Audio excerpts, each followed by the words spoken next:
ఒక్క దీపం కోటి పాపాలను హరిస్తుంది, సర్వ కష్టాలను భరించే శక్తినిస్తుంది. అందుకే సనాతన సంస్కృతిలో దైవారాధన అన్నది దీపంతోనే ప్రారంభమవుతుంది. ఏ పుణ్యకార్యమైనా జ్యోతి ప్రజ్వలనంతో ఆరంభమవుతుంది. అయితే ఒక్కో రకమైన దీపం వెలిగించడం వల్ల మనకు ఒక్కో రకమైన ఫలితాలు కలుగుతాయి. కానీ కాలంతో పాటు దీప ప్రాధాన్యం కూడా మరుగున పడిపోతోంది. ఆ దీప వైభవాన్ని ప్రపంచానికి చాటే బృహత్ కార్యమే కోటి దీపోత్సవం. వేల ఏళ్ల క్రిందట ప్రభవించిన గాయత్రి మంత్రం ఇప్పటికీ కోట్లాది మంది హిందువుల లలాట ఫలకాలపై ప్రతిధ్వనిస్తోందంటే కారణం అది దాని గొప్పతనమే. వేదాలు, శాస్త్రాలు, ఉపనిషత్తులు, ఇతిహాసాలు ఇలా అన్ని తమ శక్తిని ముందు తరాల వారికి అందించేందుకు కాలక్రమంగా వర్ధిల్లుతూ వచ్చాయి. మానవుని మస్తకమే పుస్తకమై తరతరాలుగా ఆ సంస్కృతి, ఆధ్యాత్మిక, వైదిక సంపద పరిఢవిల్లుతూ వస్తోంది. ఈ అన్నిట్లోనూ అతి ప్రాముఖ్యమైన కార్యక్రమం దీప ప్రజ్వలనమే. దీపకాంతి చీకటిని పారద్రోలినట్లే జ్ఞానం నిర్లక్ష్య ధోరణిని నిర్మూలిస్తుంది. అందుకే జ్ఞానాన్ని సముపార్జించుకోవడం కోసం అన్ని పవిత్ర సందర్భాల్లోనూ మన ఆలోచనలకి, చర్యలకు ప్రతీకగా జ్యోతి ప్రజ్వలన చేస్తారు. అలాంటి దీపారాధన మటుకు కాలంతో పాటు వెనకబడిపోతోంది. నేటి ఆధునిక తరానికి వేకువనే దీపారాధన చేయడం అనేది గగనమైపోతోంది. ఈ గజిబిజి జీవితాల్లో పడి పరుగులు పెడుతున్న ఆధునిక తరానికి ఒక క్షణం ఆధ్యాత్మిక భావన కలిగించే ప్రక్రియ దీపారాధనే. ప్రతి ఒక్కరూ వేకువనే లేచి స్నానం చేసి ఒక్కసారి దీపారాధన చేస్తే దాని ఫలితాలు క్రమేపీ అనుభవైక్యం అవుతాయి. దీపం అనేది సకల శుభాల్ని సూచిస్తుందనేది పురాణోక్తి. దీపం జ్ఞాన చిహ్నం. అందుకే ప్రతి ఇంట దేవుని గదిలో ఉదయం, సాయం సంధ్య వేళ దీపారాధన చేయడం హైందవ ఆచారంగా మారింది. దీపం మన సంస్కృతి, సంప్రదాయాలకు ప్రతీకగా నిలిచింది. అందుకే కొన్నిళ్లలో నిత్యం దీపం వెలుగుతూనే ఉంటుంది. అలాంటి దీపాన్ని అఖండ దీపం అంటారు. అన్ని పవిత్ర సందర్భాల్లోనూ జ్యోతి వెలిగించి ప్రారంభించే సంప్రదాయం మనకుంది.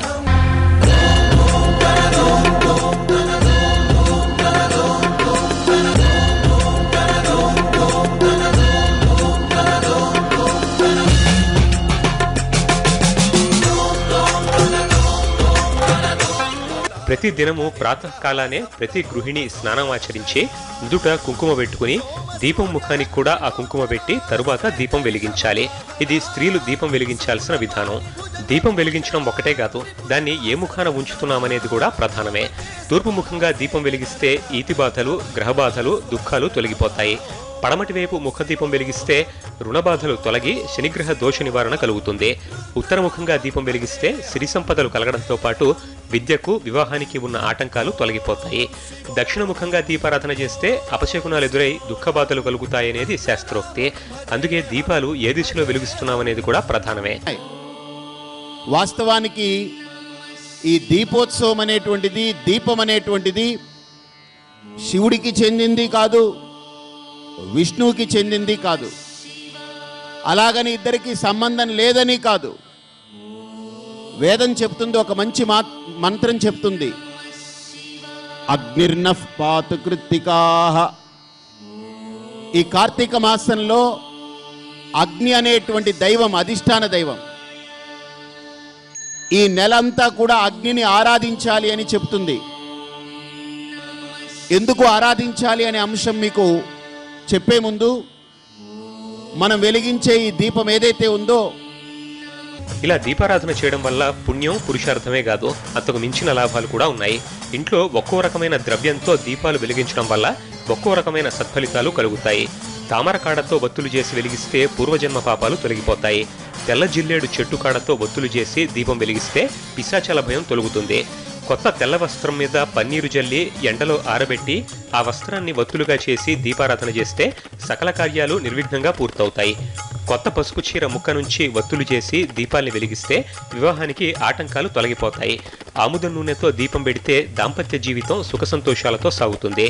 విప్ప నూనె, వేప నూనె, ఆవు నెయ్యిలతో దీపారాధన చేస్తే ఆరోగ్యం కుదుటపడుతుంది. ఆవు నెయ్యి, విప్ప నూనె, వేప నూనె, ఆముదం నూనె, కొబ్బరి నూనెల మిశ్రమంతో మండలం రోజులు దీపారాధన చేస్తే అమ్మవారి అనుగ్రహం సిద్ధిస్తుంది. వెలిగించే ఒక్కో దీపానికి ఒక్కో ప్రత్యేకత ఉంటుంది. దీపం వెలిగిస్తే దానికి కేవలం ఆధ్యాత్మిక ఫలాలతో పాటు ఆరోగ్య ఫలాలు సిద్ధిస్తాయి. దీపం వల్ల కలిగే ఆరోగ్య సిద్ధి గురించి శాస్త్రాల్లో సవివరంగా రాసుంది. ఆవు నేతితో దీపాన్ని వెలిగించి రోజుకు 1 గంటైనా దాన్ని చిన్నప్పటి నుంచి చూడగలిగితే కంటి సంబంధ వ్యాధులైన గ్లకోమా వంటివి దరిచేరవు. చందనము, కుసుమాలు పెట్టి ఆ దీపజ్యోతిని చూస్తూ ధ్యానం చేస్తే దాని త్రోటక ధ్యానము అంటారు. అంటే ఏకాగ్రముగా దీపజ్యోతి మీద దృష్టి పెట్టాలి. క్రమంగా ఆ దీపజ్యోతి నువ్వు హృదయంలో ప్రకాశిస్తున్నటువంటి చిజ్యోతిగా భావించాలి. ఇలా చేసినట్లయితే నీకు అమ్మవారి అనుగ్రహం లభిస్తుందన్నారు రామకృష్ణ పరమహంస. అయ్యా, దీపజ్యోతికి అమ్మవారికి ఏమిటయ్యా అనుబంధము అంటే ఆయన ఒక మందహాసం చేస్తూ ఒక విషయం చెప్పారు. దీపజ్యోతి లోకైక దీపాంకురాం అని చెప్పబడుతున్నటువంటి అమ్మవారి రూపమే అన్నారు. అమ్మవారు ముగురమ్మల రూపం, మహాకాళి, మహాలక్ష్మి, మహాసరస్వతి. అందులో ముగురమ్మలకి 3 రంగులు చెప్పారు. ఒక్కొక్క రంగు ఒక్కొక్క శక్తికి సంకేతం. అందుకే భారతీయ సంస్కృతి ఒక రంగులో దేవతని చూస్తుంది. నువ్వుల నూనెతో దీపాన్ని వెలిగించి ఆ కాంతి కిరణాలు రోజు గంట పాటు కళ్ళ మీద పడేలా ఉంచితే శుక్లాలు రావు. ఇలా ఆవు నెయ్యి, నువ్వుల నూనెతో వెలిగించిన దీపాలు నేత్ర సంబంధ వ్యాధుల్ని దూరం చేయడమే కాక స్పష్టమైన దృష్టి జ్ఞానాన్ని మెరుగుపరుస్తాయి. పూర్వకాలంలో ఎవరికి కళ్ళ సమస్యలు వచ్చేవి కాదంటే కారణం ఇదే.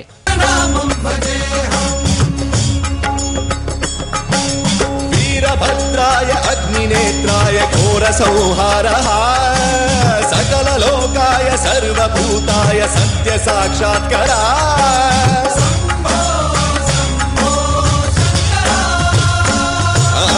ఓం శివోహం ఓం శివోహం రుద్రనామం భజేహం భజేహం హర హర హర హర హర హర హర మహాదేవ్.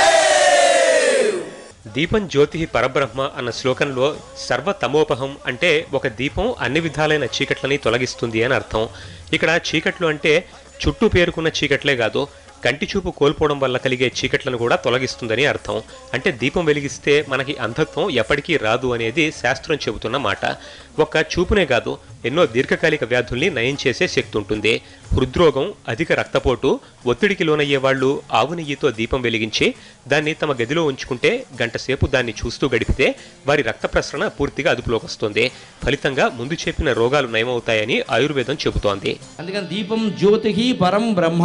దీపం అనేది పరమాత్మతో సమానం. దీపం సర్వతమోపహం. తమోపహం అంటే చీకటిని పోగొడుతుంది. సర్వతమోపహం అంటే అర్థం అన్ని రకాల చీకటిని పోగొట్టడం. అన్ని రకాల అంటే బయట ఉండే చీకటి పోవడానికి ఇన్ని దీపాలు వెలిగించాం, మనకు తెలుస్తోంది. ఇంకొన్ని దీపాలు వెలిగిస్తే ఇంకా చీకటి పోతుంది. అసలు ఇక్కడ పట్టపగల్లాగే ఉంది, ఖచ్చితంగా ఎక్కడ వేరే రకంగా మనకు అనిపించట్లేదు. కానీ లోపల చీకటి ఉందండి, అంతరతమం అంటారు. రాగద్వేషాలు అత్తా కోడళ్ళకి పడదు, అన్నదమ్ములకు పడదు, తోడళ్ళకి పడదు, తోడు కోడళ్ళకి పడదు, ఒకే వ్యాపారం చేసే 2 పెద్ద మనుషులకు పడదు, ఒకే పాఠశాలలో పనిచేసే 2 ఉపాధ్యాయులకు పడదు. దీన్ని లోపల చీకటి అంటారు. ఇది భయంకరమైన చీకటి.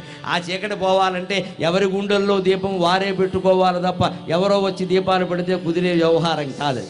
ఆ దీపం కూడా మనం పెట్టుకోవాలంటే ఇంతమంది ఇక్కడ కూర్చుని హిందూ సమాజం అనే ఒకే ఒక ఐకమత్యంతో ఉండి మనం చేయగలుగుతున్నామా లేదా?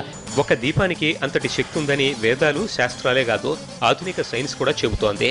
కాంతికి విద్యుదయస్కాంత క్షేత్రం ఉంటుంది. దీపం వెలిగిస్తే దాని చుట్టూ వాతావరణం, ఉష్ణోగ్రత మారుతుంది. ఒక్కో రంగు కిరణానికి ఒక్కో ఫ్రీక్వెన్సీ ఉంటుంది.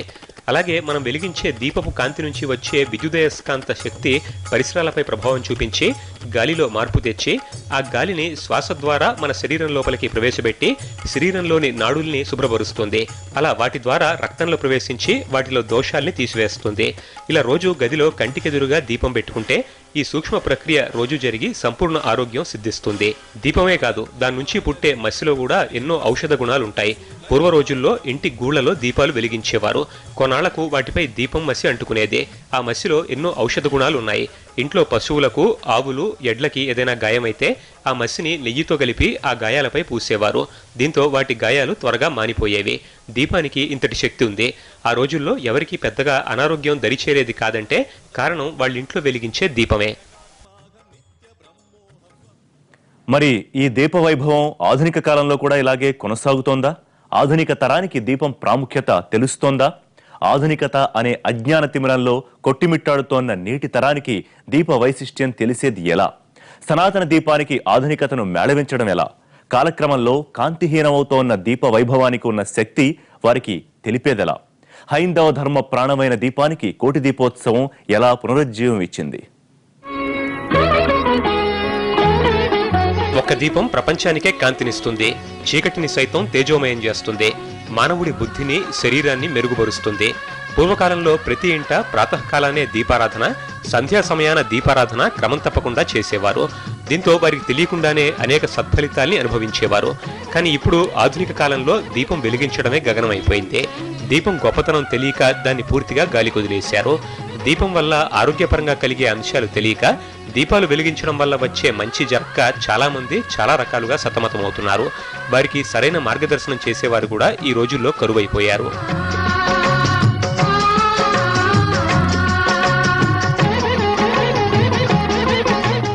అందరం కలిసి చేసుకునే కార్యాలు ఏవైతే ఉంటాయో అవి మరింత మనలో ఆ భక్తిభావాన్ని పెంచుతూ ఉంటాయి.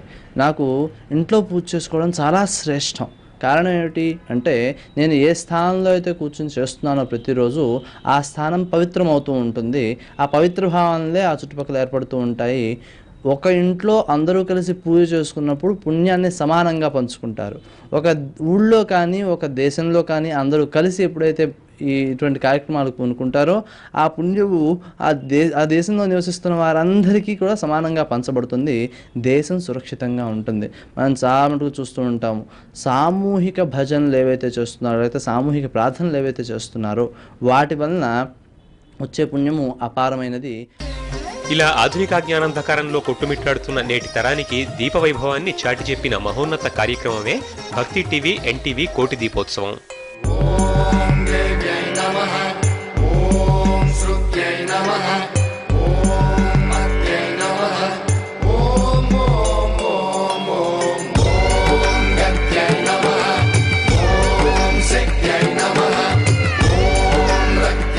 కాలంతో పరుగులు పెట్టే ఆధునిక తరానికి సంప్రదాయంతో సన్మార్గాన్ని బోధించే సనాతన ధర్మానికి మధ్య వారధిగా నిలిచిన మహోజ్వలన కార్యక్రమమే భక్తి టీవీ ఎన్టీవీ కోటి దీపోత్సవం. హిందూ సనాతన సంస్కృతితో ఒక విడదీయరాని భాగమైన దీపాన్ని, దీప వైభవాన్ని విశ్వవ్యాప్తం చేసే మూల ఉద్దేశంతో మొదలైన ఆధ్యాత్మిక సౌరభమే భక్తి టీవీ ఎన్టీవీ కోటి దీపోత్సవం.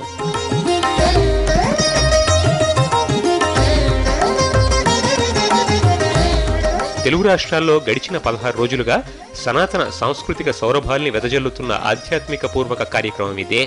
దీపం ఎందుకు వెలిగించాలి, దీపం వెలిగించడం వల్ల వచ్చే సత్ఫలితాలు తెలియక ఆధునిక తరం దాన్ని దూరం పెడుతోంది.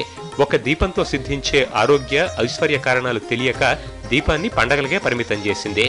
కానీ నిత్యం దీపారాధన చేయడం వల్ల ఎలాంటి సత్ఫలితాలు కలుగుతాయనేది ప్రతి ఒక్కరికి చాటి చెప్పేందుకు మహోన్నత ఆశయంతో నిర్విఘ్నంగా 5 ఏళ్లుగా భక్తి టీవీ ఎన్టీవీ కోటి దీపోత్సవ మహాకార్యక్రమాన్ని నిర్విఘ్నంగా నిర్వహిస్తూ వస్తున్నాయి.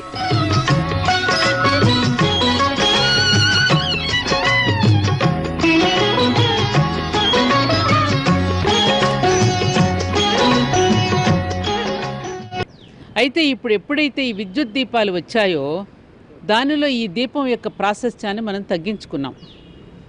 ఎందుకంటే ఒక బల్బుతో మరొక బల్బును వెలిగించుకోలేం, ఒక దీపంతో మరొక దీపాన్ని వెలిగించుకోగలం. ఇవాళ చూడండి, భక్తి టీవీ వాళ్ళు ఒక దీపోత్సవాన్ని ప్రారంభం చేస్తే ఆ దీపపు యొక్క దీపాన్ని మరికొన్ని ఛానల్స్ కూడా వెలిగించుకుని రగిలించుకునేటువంటి అవకాశం కలిగిందా లేదా? దీపానికి ఉన్నటువంటి ప్రత్యేకతది. ఒక దీపాన్ని ఇంకొక దీపం వెలిగించినట్టుగానే ఒక వ్యక్తి యొక్క జీవితాన్ని ఉదాహరణగా తీసుకుని మరొక జీవితం రూపుదిద్దుకోవడానికనే సందేశం కూడా మనకు దీప ప్రజ్వలనలో కనపడుతుంది. విశ్వ ఆవిర్భావానికి కారణమైన తేజోమయ దీపాన్ని విశ్వజనుల ఆరోగ్య ఐశ్వర్య వృద్ధి కోసం ఉపయోగించడమే కోటి దీపోత్సవం లక్ష్యం. మానవుడిని జ్ఞానవుడిగా మార్చి సనాతన సంప్రదాయానికి ఆలవాలమైన దీపారాధన మార్గంలో ప్రతి ఒక్కరితోనూ అడుగులు వేయించేందుకు చేసిన మహాప్రయత్నమే కోటి దీపోత్సవం. దీప వైభవాన్ని, దీప వైశిష్ట్యాన్ని, దీప వైవిధ్యాన్ని చాటి చెప్పి చిరుదీపం వెనుక దాగున్న మహాశక్తిని సర్వజనులకు అవగతం చేయించేందుకు ప్రతి ఒక్కరితోనూ నిత్యం దీపం వెలిగించేట్లు చేసేందుకు చేసిన అద్వితీయ ప్రయత్నమే భక్తి టీవీ ఎన్టీవీ కోటి దీపోత్సవం.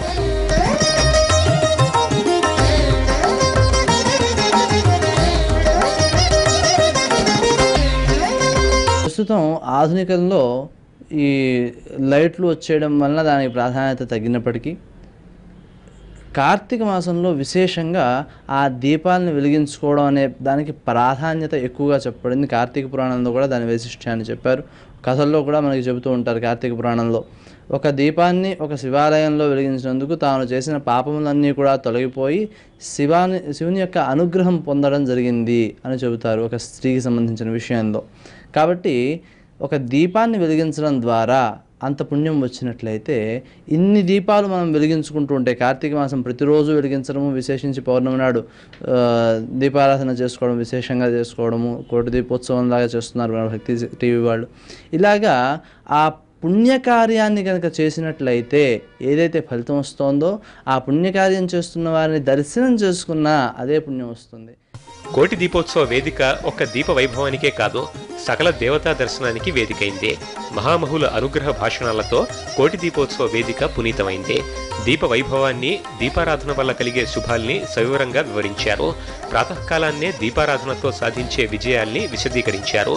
ఆధునిక తరానికి తెలియని ఎన్నో ఆధ్యాత్మిక అంశాల్ని అనుగ్రహించారు. అందుకే భక్తి టీవీ, ఎన్టీవీ కోటి దీపోత్సవాన్ని ప్రజలు తమదిగా చేసుకున్నారు. ఇది తమ ఇంటి పండుగగా భావించి తండోపతండాలుగా తరలివస్తున్నారు.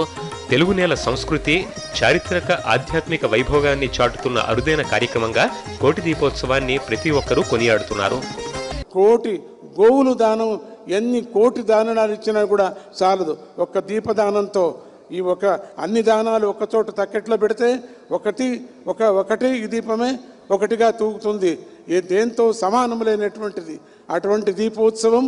కోటి దీపోత్సవం చేస్తున్నామంటే ఇక ఎన్ని యుగాలకు ఈ భాగ్యము, ఈ సంపత్తు మనకు ఈ భారత రాష్ట్రంలోనే మనకు ఉంటుంది.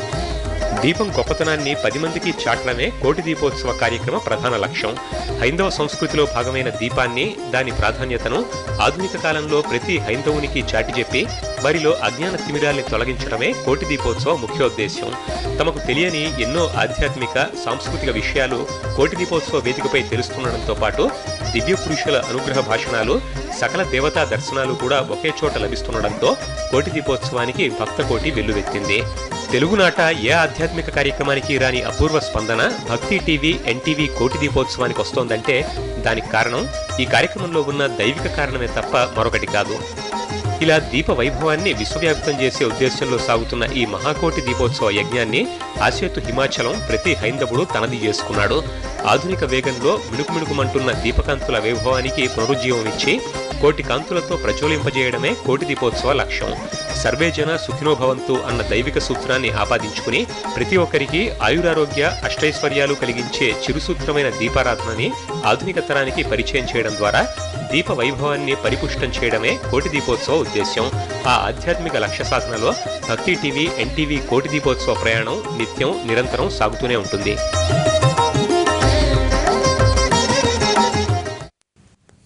ఇవాల్టి స్టోరీ బోర్డ్ మరో అంశంతో మళ్ళీ కలుద్దాం. నమస్తే.